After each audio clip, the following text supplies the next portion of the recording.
ਭਾਜੀ ਅੱਗੇ ਕੀ ਰਸਤੇ ਦੇ ਵਿੱਚ ਕਿਉਂਕਿ ਸਾਫ਼ ਸਫਾਈ ਦੀ ਵੀ ਉਹਨਾਂ ਨੂੰ ਜ਼ਿੰਮੇਵਾਰੀ ਲਗਾਈ ਗਈ ਹੈ ਤਾਂ ਰਸਤੇ ਦੇ ਵਿੱਚ ਜਿੱਥੇ ਵੀ ਕੋਈ ਕੂੜਾ ਕਚਰਾ ਜਾਂ ਕੋਈ ਡਿਸਪੋਜ਼ੇਬਲ ਕੋਈ ਵੀ ਚੀਜ਼ ਉਹਨਾਂ ਨੂੰ ਮੇਰਾ ਨਾ ਕੰਮ ਰਹਿ ਰਿਹਾ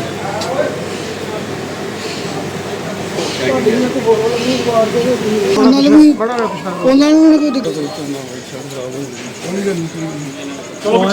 ਪਿੱਛੇ ਹੋ ਜਾ ਭਾਜੀ ਅੱਗੋਂ ਪਰੇ ਸਰ ਸਾਰੇ ਭਾਈ ਪਿੱਛੇ ਮਾਰਾ ਗਿਆ ਤੁਸੀਂ ਤੇ ਵਿੱਚ ਨਹੀਂ ਹਟ ਗਏ ਸਰ ਸਾਰਾ ਅੱਗੋਂ ਪਰੇ ਬਾਅਦ ਮੰਤਰੀ ਬਲਜੋਤ ਬੈਂਸ ਇਸ ਵਾਰੀ ਅੰਮ੍ਰਿਤਸਰ ਦੀਆਂ ਉਹਨਾਂ ਪੁਰਾਤਨ ਗਲੀਆਂ ਦੇ ਵਿੱਚ ਜਾਂਦੇ ਹੋਏ ਨਜ਼ਰ ਆ ਰਹੇ ਨੇ ਜਿੱਥੇ ਕਿਸੇ ਸਮੇਂ ਗੁਰੂ ਸਾਹਿਬਾਨ ਦੀ ਚਰਨ ਛੋਹ ਪ੍ਰਾਪਤ ਤੇ ਉਹ ਬਤਾ ਇਸ ਤਰ੍ਹਾਂ ਸਾਈਡ ਤੇ ਦੂਰ ਕਿਉਂਕਿ ਬੰਦਾ ਪਿੰਡ ਜੋ ਹੈ ਸ਼ਹਿਰ ਦੇ ਬਿਲਕੁਲ ਬਾਹਰੋਂ ਪਾਰ ਉੱਥੇ ਉਹ ਗੁਰਦੁਆਰਾ ਸਾਹਿਬ ਸਥਿਤ ਨੇ ਪਰ ਇਹ ਇਸੇ ਕਰਕੇ ਹੀ ਅਕਾਲ ਤਖਤ ਸਾਹਿਬ ਦੀ ਉਹਨਾਂ ਦੀ ਮੁਰੰਮਤ ਪਹੁੰਚ ਚੁੱਕੇ ਗੁਰਦੁਆਰਾ ਗੁਰੂ ਕੇ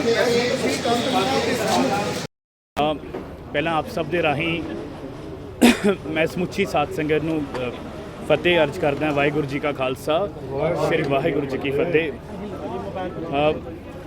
ਜਿਵੇਂ ਕਿ ਆਪ ਸਭ ਜਾਣਦੇ ਹੋ ਕਿ ਮੈਨੂੰ ਅੱਜ ਅਕਾਲ ਤਖਤ ਸਾਹਿਬ ਦੇ ਉੱਤੇ ਪੇਸ਼ ਹੋਣ ਦੇ ਹੁਕਮ ਹੋਏ ਸਨ।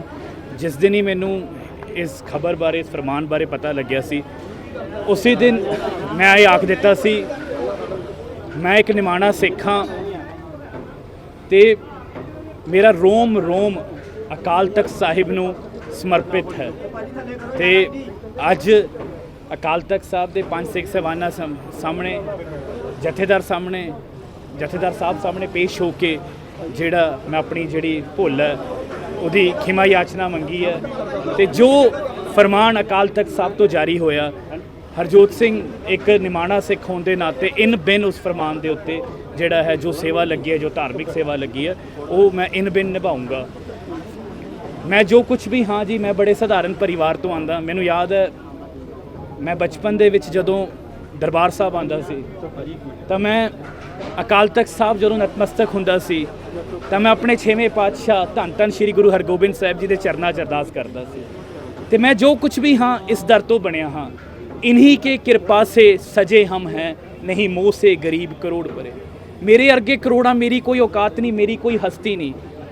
राजनीति ਦੇ ਵਿੱਚ ਜੋ ਮਾਣ ਸਨਮਾਨ ਤੇ ਮੈਂ ਸਮਝਦਾ ਅਗਰ ਕੋਈ ਸਭ ਤੋਂ ਵੱਡਾ ਮਾਣ ਮੈਨੂੰ ਗੁਰੂ ਸਾਹਿਬ ਨੇ ਬਖਸ਼ਿਆ ਉਹ ਸ਼੍ਰੀ ਅਨੰਦਪੁਰ ਸਾਹਿਬ ਦੀ ਨੁਮਾਇੰਦਗੀ ਕਰਨਾ ਹੈ।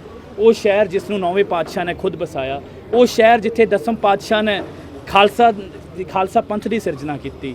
ਮੈਂ ਸਭ ਕੁਝ, ਮੇਰੀ ਕੋਈ ਹਸਤੀ ਨਹੀਂ, ਮੇਰੀ ਕੋਈ ਔਕਾਤ ਨਹੀਂ, ਮੇਰੀ ਕੋਈ ਸਮਝ ਨਹੀਂ, ਮੇਰੇ ਕੋਲ ਕੋਈ ਇੱਦਾਂ ਦੀ ਚੀਜ਼ ਨਹੀਂ ਜਿਹਦੇ 'ਤੇ ਮੈਂ ਮਾਣ ਕਰ ਸਕਦਾ।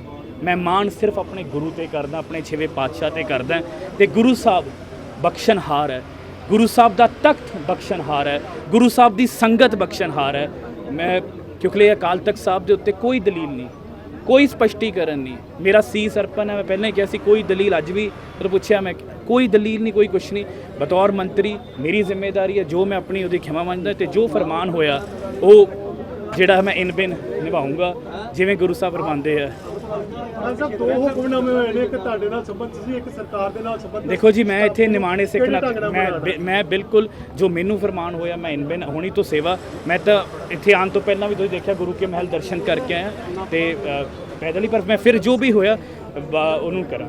ਬਹੁਤ ਮੈਂ ਇੱਕ ਹੋਰ ਮੇਰੀ ਬੇਨਤੀ ਹੈ ਜੀ, ਕਿਉਂਕਿ ਅਕਾਲ ਤਖਤ ਸਾਹਿਬ ਤੋਂ ਉੱਤੇ ਕੁਛ ਨਹੀਂ ਤਾਂ ਕੋਈ ਵੀ ਸਵਾਲ ਜਵਾਬ, ਕੋਈ ਵੀ ਮੇਰੀ ਬੇਨਤੀ ਹੈ, ਇਹ ਮੇਰੀ ਨਿੱਜੀ ਆਸਥਾ ਵੀ ਹੈ। ਆਪ ਜੀ ਨੂੰ ਵੀ ਬੇਨਤੀ ਹੈ, ਮੇਰੀ ਨਿੱਜੀ ਆਸਥਾ ਹੈ। ਕੋਈ ਵੀ ਮੈਂ ਤੁਹਾਨੂੰ ਇੱਕੋ ਸਟੇਟਮੈਂਟ ਕਿ ਮੈਨੂੰ ਜੋ ਫਰਮਾਨ ਹੋਇਆ ਇਨ ਬਿਨ ਮੇਰੇ ਲਈ ਇਹ ਰੱਬੀ ਹੁਕਮ ਹੈ, ਰੱਬੀ ਫਰਮਾਨ ਹੈ, 6ਵੇਂ ਪਾਤਸ਼ਾਹ ਦਾ ਫਰਮਾਨ ਹੈ। ਅਤੇ ਇਸ ਦਰ ਦੇ ਹਾਂ ਜਿੱਥੇ ਜੋ ਫਰਮਾਨ ਹੋਇਆ, ਜਿੱਥੇ ਜੋ ਫਰਮਾਨ ਹੈ ਪੂਰੇ ਕਰਾਂਗੇ। ਅਤੇ ਹਾਂਜੀ ਹੁਣੀ ਗੁਰੂ ਕੇ ਮਹਿਲ ਤਾਂ ਹੁਣੀ ਜਾਵਾਂਗੇ, ਜਿੱਥੇ ਹੋਊਗਾ ਆਪ ਜੀ ਨੂੰ ਦੱਸਦੇ ਰਹਾਂਗੇ, ਪੂਰਾ ਕਰਾਂਗੇ। ਅਤੇ ਇੱਥੇ ਆ ਕੇ ਅਕਾਲ ਤਖਤ ਦਾ ਵੀ ਦੱਸਾਂਗੇ। ਮੇਰੇ ਲਈ ਮੇਰੀ ਫਿਰ ਬਾਰ-ਬਾਰ ਬੇਨਤੀ ਹੈ ਕਿ ਕੋਈ ਸਵਾਲ ਜਵਾਬ ਪਾਵਾਂਗੇ ਤਾਂ ਮੈਂ ਕੋਈ ਨਹੀਂ, ਮੇਰੇ ਲਈ ਅਕਾਲ ਤਖਤ ਸਾਹਿਬ ਤੋਂ ਉੱਤੇ ਕੁਛ ਨਹੀਂ, ਮੇਰੇ ਗੁਰੂ ਦਾ ਹੁਕਮ ਹੈ, ਮੇਰੇ 6ਵੇਂ ਪਾਤਸ਼ਾਹ ਦਾ ਹੁਕਮ ਹੈ ਅਤੇ ਮੈਂ ਉਸ ਨੂੰ ਵਾਹਿਗੁਰੂ ਜੀ ਕਾ ਖਾਲਸਾ ਵਾਹਿਗੁਰੂ ਜੀ ਕੀ ਫਤਿਹ।